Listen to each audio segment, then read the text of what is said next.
What's going on, Raiders? Duelam here, and today we're talking about Crocad, the Throat Ripper, an all-new fusion that is starting on July 28th. And if you're ready, let's get into it.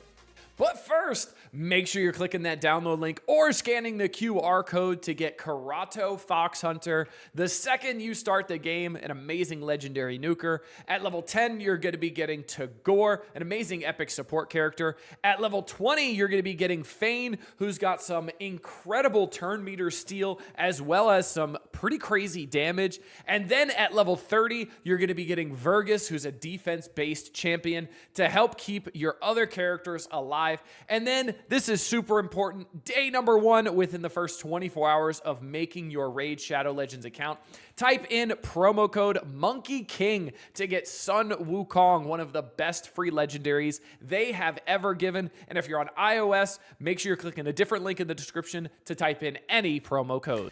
All right, remember yesterday when I made a video saying, wow, this feels like a little bit of a lull. There's not much to do, you know, we're just kind of in cruise control. We just had the Tholen Fusion event, the Tholen Split Soul event. Then we had Titus Black Plume Split Soul, or Fusion event.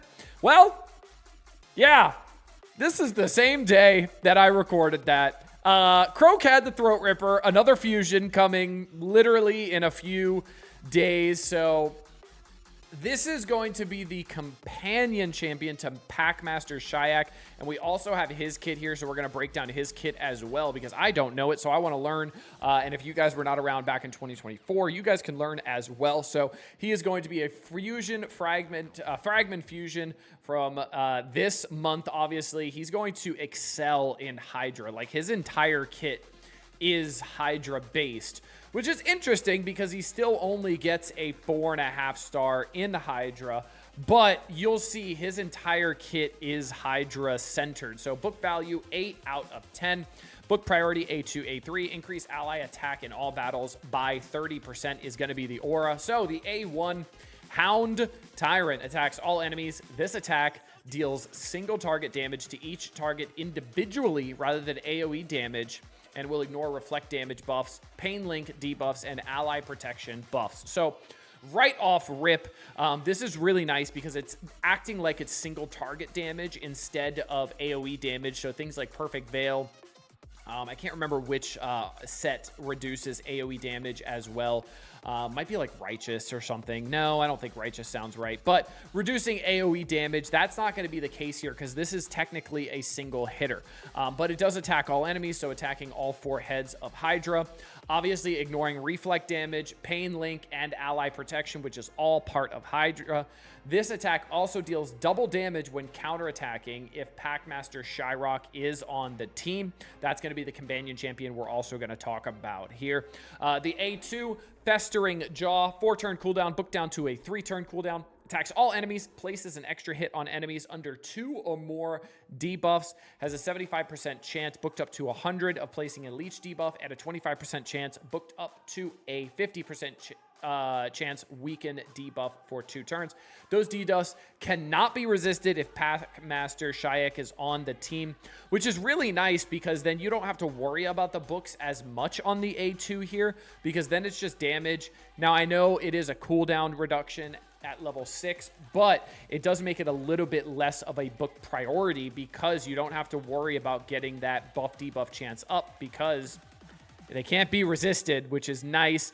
But obviously making sure it's not being able to be resisted, but also 100% chance of landing it is still nice to have. Don't get me wrong. So you're not kind of at that 3/4 hit or having to worry about that, and get this up to a 50% chance. Now, for the A3, Dominant Predator attacks 1 enemy, will ignore 50% of the target's defense, already really, really nice, as well as Life Barrier and Poison Cloud buffs, specifically in Hydra, obviously, that's going to be a big part of that, and effects that redirect attacks, damage, or debuffs to another target. Repeats this attack once if Packmaster Shayak is on the team. Awesome, 4-turn cooldown, book down to a 3.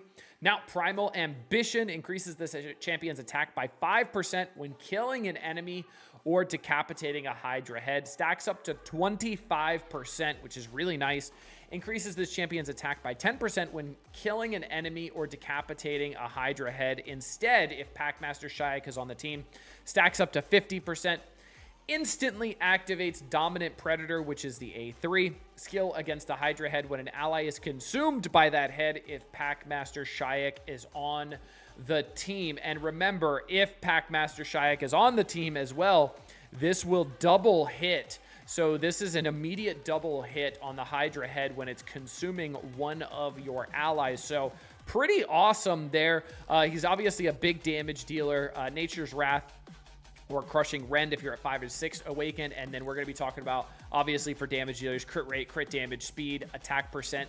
Accuracy, not the most important since it can't be resisted if you've got Shayak on your team as well. We've also got Savage/Lethal, Merciless, Perception, and Cursed for PvE stats. Now, I don't see much use on PvP right now, just based off of my first initial look at this.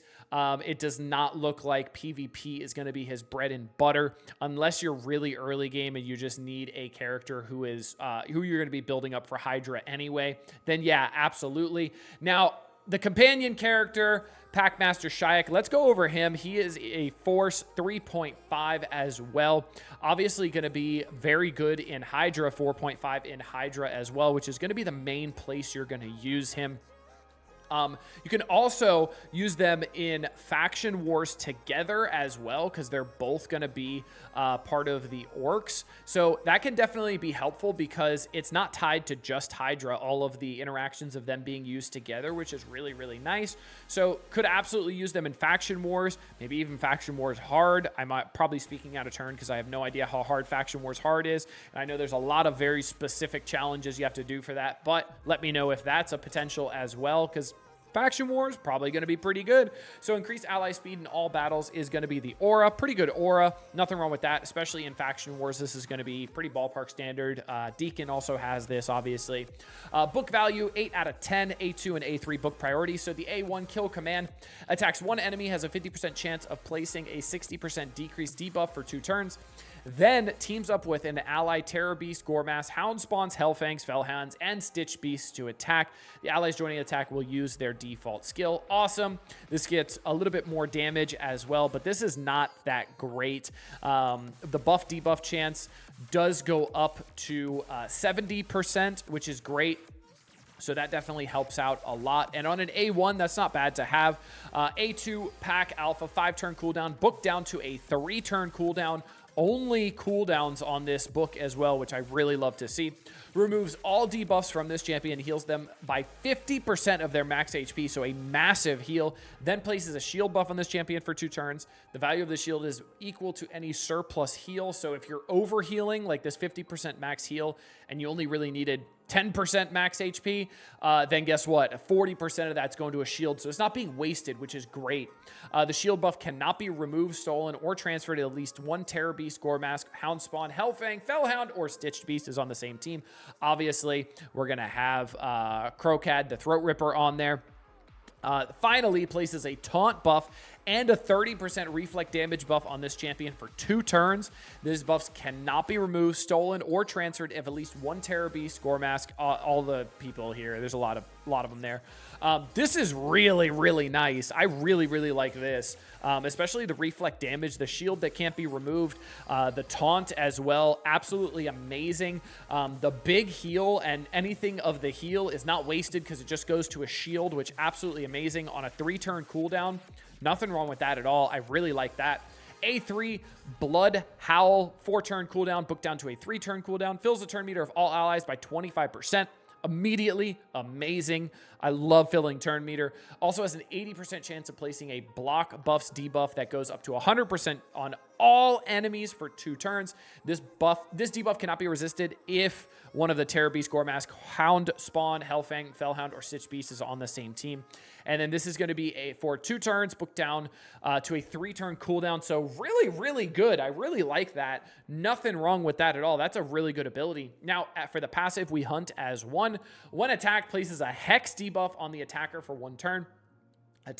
Ally attacks on a target under Hex debuff placed by this champion deal 20% more damage. So essentially a 20% damage augment if there's a Hex placed by this character. And obviously we have the taunt from the A2 going out, which is great. When this champion is attacked, all ally will counter attack. So that's going to be the Terror Beast, Goremass, Hound Spawns, obviously all that kind of stuff.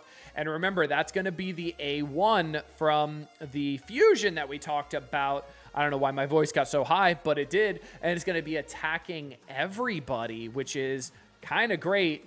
And it's going to be dealing double damage when counterattacking, which is pretty nuts. That's really, really good companion right there. So for Packmaster Shayak, we've got a couple different options for blessings. We got Brimstone, which I think is going to be the best one, given that you're going to be using him in Hydra a whole bunch.